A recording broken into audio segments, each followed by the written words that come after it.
how did you see over the years the dads or the parents as opposed to the single people that were competing on the show? I think anybody who is a parent has an advantage, if only because there's so many things you learn out of becoming a parent: empathy, sympathy, compassion, the ability to see the world through somebody else's eyes. Those are key things, I think, certainly on Amazing Race, where you do well on Amazing Race if you can connect with people. I think it gives you a certain amount of human intelligence being a parent, because suddenly you're not just making choices for yourself. You don't just jump up and do the things that you would normally do. And by the way, for those people who are not parents, who are thinking about becoming parents, that's not a negative. It actually is a positive, because it forces you to prioritize different things. So I think parents in general have an advantage on Amazing Race, if only because it does dimensionalize them as human beings. What's doing, everybody? I'm Alec Lace. Thank you for watching First Class Fatherhood. Today's guest on the podcast is Phil Keoghan. Phil is the host of the extremely popular reality TV competition show, The Amazing Race.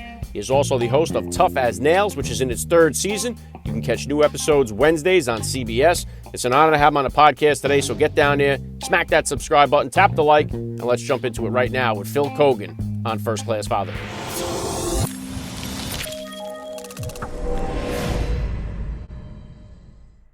Joining me now, First Class Father, Phil Keoghan. Welcome to First Class Fatherhood. I hope I'm a first class father. Well, that's what you are in this show. Once you made it here, that's what you are. Okay, I was going to say you might want to check with my daughter first. Well, let's start right there. How many kids do you have? How old? I have one. She's 25. She's going to be 26 soon. Wow, very cool. And if you could here, Phil, just in a simple capsule form, hit my listeners with a little bit about your background and what you do. So I'm primarily known as the host of The Amazing Race. I've been hosting that for 20 years now, so 30-something seasons. I started in television when I was 18 years old. I'm originally from New Zealand. My most recent project is called Tough as Nails. It's about real people in real life who are real tough, a competition reality show that's on every Wednesday on CBS after Survivor. So, yeah, that's a little bit about me. Yeah, very cool. Yeah, I'm going to hit on the Tough as Nails in just a minute here. I love the concept of that show. I'm a railroad mechanic myself for 22 years, so I love the concept of it. I'm going to touch on it in just a second. So if you could take me back to the beginning. I know you said she's 25. About how old were you when you became a dad, and how did that change your perspective on life? Well, when I was younger, I really thought like I was invincible. I felt like I really was invincible. Never really thought about my own safety. I get not so much safety, but I never really thought about, the idea that I wouldn't be around or that something could happen to me. I had a child. I had my daughter Elle when I was 28, and it really did just change the way I thought about everything. I started to think a lot more about my own safety, my own well-being, as it related to being a responsible father and being there for her. I had always wanted to climb Mount Everest. It was on my list. An opportunity came up to climb Mount Everest where I would be paid to climb Mount Everest for a show. And I turned it down because after she was born, this opportunity came up and I turned it down because I thought it's not the responsible thing to do. Something certainly that I had always wanted to do. But again, before I had my daughter, I would have just jumped at the chance. I would have done it. But I guess what happens when you have a child is you become less selfish. You think more about the fact that you're responsible for another human being. Yeah, very well said, Phil. And that's one of the things I wonder. I know, obviously, hosting The Amazing Race for many years, I always kind of wonder, is it more challenging, or do the dads that are on the show or the parents that are competing, do they have a disadvantage or an advantage? Because I would think, you're more reluctant to take those unnecessary risks that you have to, as opposed to the single young gun that's out there, footloose and fancy free. So how did you see over the years the dads or the parents as opposed to the single people that were competing on the show? I think anybody who is a parent has an advantage, if only because there's so many things you learn out of becoming a parent: empathy, sympathy, compassion, the ability to see the world through somebody else's eyes. And those are key things, I think, certainly on Amazing Race, where you do well on Amazing Race if you can connect with people. I think it gives you a certain amount of human intelligence being a parent, because suddenly you're not just making choices for yourself. If you're being a responsible parent, that is, you don't just jump up and do the things that you would normally do. And by the way, for those people who are not parents, who are thinking about becoming parents, that's not a negative. It actually is a positive, because it forces you to prioritize different things. So I think parents in general have an advantage on Amazing Race, if only because it does dimensionalize them as human beings. Yeah, very well said, Phil. Yeah, I'm an advocate for that too. I try to tell the young men, I think it's important, to make that a goal in your life, is to become a father. I think it really is the greatest experience you're going to have. That's why I bring on so many successful people like yourself that have had all this success, but still say, hey, you know what? Becoming a dad is what's given me the most sense of fulfillment in life. So it's truly something to aspire to be. And then on that, then, what would you say were the top values that you had hoped to instill in your daughter as she was growing up? Well, I think I'm sort of very old school. I mean, I'm really about manners and respect. I learned those from my grandparents, from my parents. I'm old school in the sense of respecting your elders. So with my daughter, I'm always trying to say to her, try not to be right, try to be effective. Be respectful to people, and they, in general, for the most part, they will be respectful back to you. Try to receive more than transmit. Learn. You learn more when you listen than when you're speaking, especially when you're younger. But ultimately, for your child, I think the greatest gift you can give them is to try to help them live a healthy, happy lifestyle, like to be at a place where they feel that they're contributing and that they have that job satisfaction, or they have that sense of wanting to get up and do something to affect the world, whatever that is, whether they're working at the railway or whether they're flying a plane or whether they're working in a small market garden, like whatever that thing is, whatever makes them happy. I've always said to my daughter, I don't care what you do, but I do care about you being happy at what you do. Yeah, great stuff, Phil. And I'm right with you there, too. I make sure my kids are pleased and thank yous. And even when I volunteer at the school on a pizza day or some event, you hear certain kids that'll always say please and thank you, other ones that don't. You notice right away that, and it reflects on the parenting. There's no doubt about it. And one thing I talk about on my show all the time is we got a fatherless crisis going on in our country. We got so many kids growing up without a father or a father figure in their life, and it has a devastating result on our society. So I'm not sure what it's like. I know they did a Pew Research poll. The United States leads the world in single parent households. So I don't know what it's like in New Zealand or the other countries, but I mean, we have got a serious fatherless crisis going on here. What's your take? Yeah.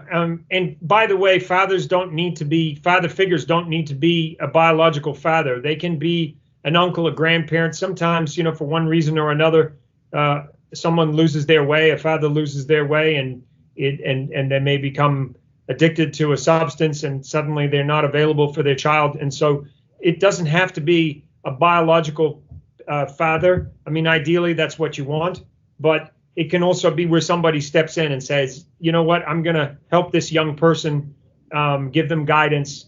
And so many times you hear stories about grandparents stepping in to do what their children weren't able to do for the grandkids. So hats off to all those people who go out of their way to help a non-biological son become like a son to them or a daughter to them, and to give them that guidance. But we need more of that. And I think a lot of that comes too from the way that everything is shifted in society, where there was a lot more about community, in years gone by, where everybody kind of was a part of helping to bring up children in the neighborhood. The neighbors would take a hand in helping to raise your kids as well, because they made sure that when you went to visit somebody, like I have friends whose parents insisted that we were polite to them and that we took our shoes off at the door and we acknowledged the parents. And yeah, those manners, it comes from who your kids are friends with and who their parents are. But you're absolutely right. You can't always get children to abide, but if you're consistent with and measured with your discipline and with your teaching, it will eventually rub off on them. They will remember. Sometimes you don't think it's going in, but they take it in. They're smart, and kids are like sponges. If they see abusiveness in their life and they see rudeness, then chances are they're going to pick up all of that. So it's so important for for our kids to be surrounded by good influences, whether it's a direct parent or whether it's a teacher or friends, parents, or whatever it is. Influence it's so important. It is, Phil, and I bring on a lot of professional athletes on the show here. Many of them who grew up without a dad, and they'll testify that they found that father figure in a In coach a somewhere coach. along the line. Whether right, and then I have the military guys that come on that have been in the same situation. They found it in the military, but it's when these guys don't find that and they find it in the street, Yeah. and that's what leads to all this chaos. So I agree with you there. I think it definitely the community. If we can strengthen our family units, get back to the dinner table, I think 90% of the trouble we have in our country will really start to dissolve pretty quickly. Yeah, and it's interesting you talk about the dinner table. I think that's one of the key ingredients that's missing certainly from my upbringing. I grew up without TV, but we were always encouraged to have conversation, and as kids, my parents spent a lot of time to help bring us into the conversation with adults at the table, for us to be a part of the conversation and for us to learn and listen. But I feel like we're missing a lot of those conversations. And now people are getting so sensitive about discussing things that are uncomfortable. We're not talking about the things that we should be talking about, where we have some constructive, respectful conversations about differences in how we think and what our beliefs. And so what we tend to do is just shut people off. It's like, you don't agree with me, so that's it. I don't want to talk about it. And that's a problem. Kids need to see that you can get resolution from good, constructive conversation. We can't shut down conversation, and right now a lot of that is being shut down because people are too scared to say anything because they're going to offend somebody, and it's not constructive. It's not how you affect change. You affect change through conversation, through discussion, through opening people's eyes up to change and to a different way of thinking. We need more of that. Yeah, I'm right there with you, Phil. I really think the dinner table is more important than the ballot box, in my opinion. I think if we could just get those conversations going at the dinner, but it's my favorite part of the day. 6 o'clock every night. My family, the six of us. I got 4 kids myself. We sit down at the dinner table, and it's my favorite part of the day. So I think that's important. And then we talked about discipline there. What type of one of the things? My youngest is my only girl. All right, she's 7, and I'm definitely trying to hone in my discipline skills with her as opposed to with my boys. What type of disciplinarian are you as a dad? And is that different than the discipline style that you grew up with? I think my wife was better at discipline than me. I mean, I think, when you're 28 years old, to suddenly be thrust into being a parent, you don't get a lot of stuff right. There's a lot of mistakes. You make a lot of mistakes. At least I know I did. I know that if I had been a parent later in life, I would have been a better parent. There's just a lot you don't know. You assume that parenthood is easier than it is until you step into it, and then you're kind of like, oh boy, this is really challenging with a teenager and setting boundaries and limits and all of that. Like I said, I think my wife was better than me, and I learned a lot from her. I tried to draw on the principles from my parents. The biggest punishment I really got from my parents was things being taken away from me through bad behavior. I don't believe in certainly for me, I never had to get hit. I was in a boarding school, and the discipline was we actually had the cane at the school where I was. I don't know if it necessarily did a better job at teaching me how to be better than my parents taking certain privileges away from me, but that's how we kind of did it with our daughter, and then also rewarding your child for good behavior and for doing the right thing. So there's consequences to behavior. We did a thing too, which I think was really helpful as a parent, which I've shared with other parents, which is if our daughter wanted something, we would say, well, we'll match you 50-50. You want a phone? Okay. We'll pay half the phone. You pay for the rest. And then our daughter, for her first phone, she worked for about 4 months to babysitting to earn the money, and walked in with a big wad of cash to pay for that phone, and we matched the other half. I think, I have more money than my parents had, and my parents had more money than my grandparents had, and so it would be easy for me, or would have been easy for me, to go buy a phone for my daughter. But I also was very cognizant of teaching her a lesson about the value of what is the value of a dollar? What does it take to earn a dollar? So as each generation becomes more successful, you have to be careful that you don't just shower your children, I think, with the rewards of your hard work and the generations behind you that helped you be in a position to be able to have more in your life, but that you still go back to the basics of, you mow the lawn, you get X amount of dollars. You wash the car, you get X amount of dollars. Take the trash out, do your chores. I'm a big believer in chores and contributing. You're part of a family, and you want to sit at the table and you want to eat food at night that we provide you. Then you need to contribute something as a part of this family unit to make sure that this family functions. There's no such thing as a free lunch, because out in the real world, we all know that there's no such thing as a free lunch out there in the real world. And I think for a long, long time we've been telling kids that they're great and that they're as good as everybody else, but sometimes they're not. And sometimes I think the cold hard truth of that is good. When I was at school, I remember there was a couple of kids that would consistently beat me at a lot of things. They could run slightly faster. They were slightly better at playing rugby. They were slightly better in the classroom than me. But, growing up, I'm glad that nobody ever told me that I was an equal to them, because it made me strive harder to try to catch up to them. And no matter how fast you are, no matter how good you are at school, there's always going to be someone who's better. And to me, there's nothing wrong with that. That just gives you something to aim for. Yeah, listen, Phil, I love that philosophy that you have there, and yeah, I think the every kid gets a trophy type of philosophy has been just a devastating thing in our Exactly. culture.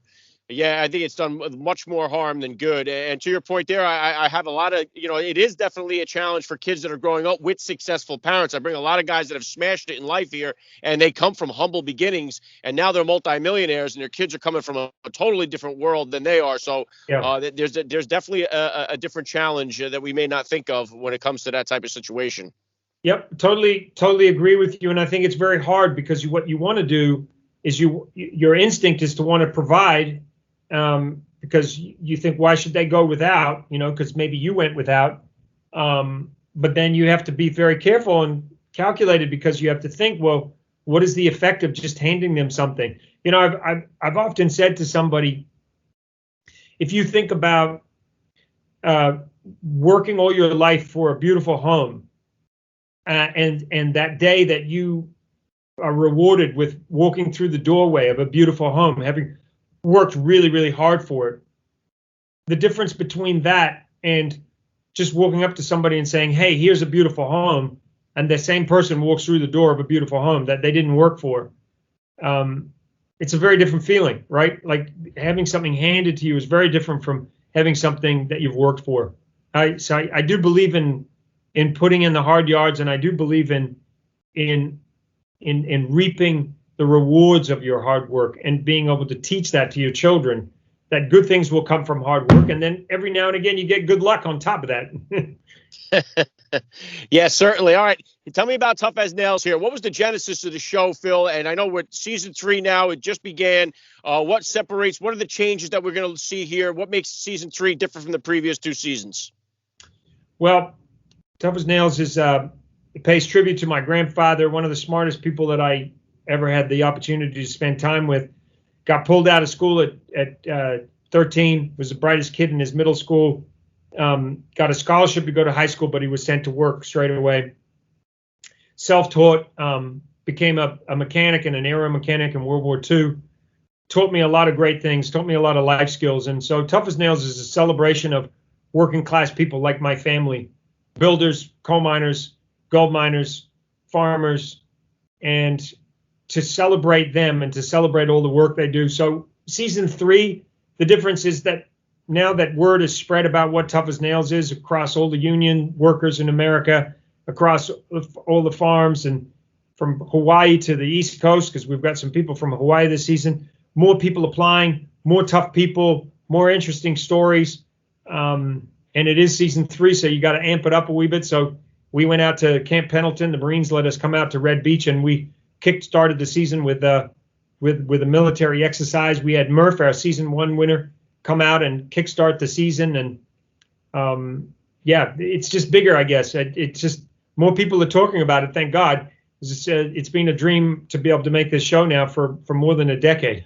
It's hard to sell a show, I'll tell you that. I would imagine so, but I'll tell you, like I said, I've been a railroad mechanic for 22 years, a regular auto mechanic my whole life, and I love the concept of it. We definitely need more like that to put the spotlight on the men and women that are out there hustling these jobs. I mean, I work with so many guys on the railroad over the last 22 years, sacrificing so much for their families and putting in the time. So props to you for getting the show out there. I love everything that it stands for. So what else you got in the pipeline for yourself here? Are there any other kind of shows, concepts that you're working on? What could we see from you in the future?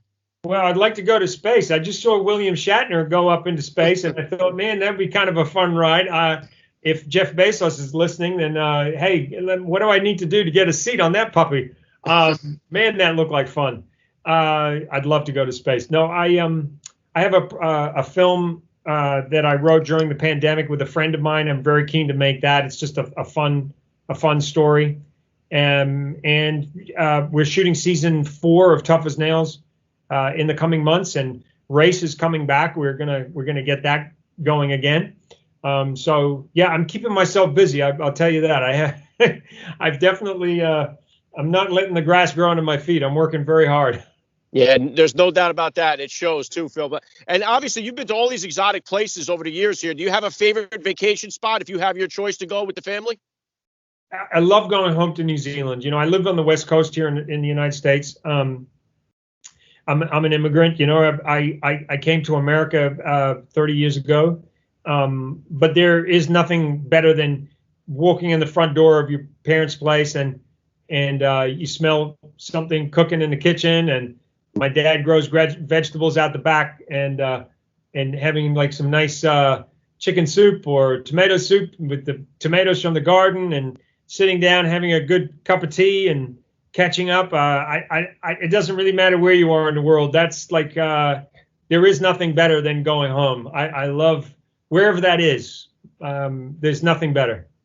Yeah, right on with that. All right, Phil, last thing I want to hit you with here. I love to ask all the dads that I get on the podcast, what type of advice do you have for that new dad or for that about-to-be father who's out there listening? Listen to other dads. Ask a lot of questions. A lot of dads never told me how hard it was out of the gate with a newborn. I wish some other dads had told me just how difficult it can be, the lack of sleep, and also just not knowing, and that it's okay to not know. Just ask a lot of questions. Know that it will be difficult. Know that it will be challenging. Know that each phase goes super, super quick. When you're in the middle of it and it's 3 o'clock in the morning and you're trying to get your child to sleep, or you're trying to burp the baby in the middle of the night, just know that those phases go much quicker than they feel in the moment. In the moment, you feel like, oh my God, this is going to last forever. I'm going to be stuck here in the middle of the night for the rest of my life. It goes really quick. And savor every stage of your child's growth. You know, one of the most devastating days of my life was when my daughter was going to college, and she was walking one way crying, and I was standing at the other end of the field crying. And I thought, my God, this is the first time in my life that we're both upset, and my daughter is upset. And instead of going to my daughter to comfort her and console her like I have done for a whole life, all of a sudden I'm going, you're upset, I'm upset, but just keep walking the other way. I'm like, how does this make sense? So enjoy the journey, ask a lot of questions, and learn. Be open to learning, and know that you can't know everything, and that's okay. Yeah, very well said. I love the message. This has been a lot of fun for me. I got to say, Phil Keoghan, you're first class father all the way. And thank you so much for giving me a few minutes of your time here on First Class Fatherhood. Thank you so much. Yeah, all the best to you.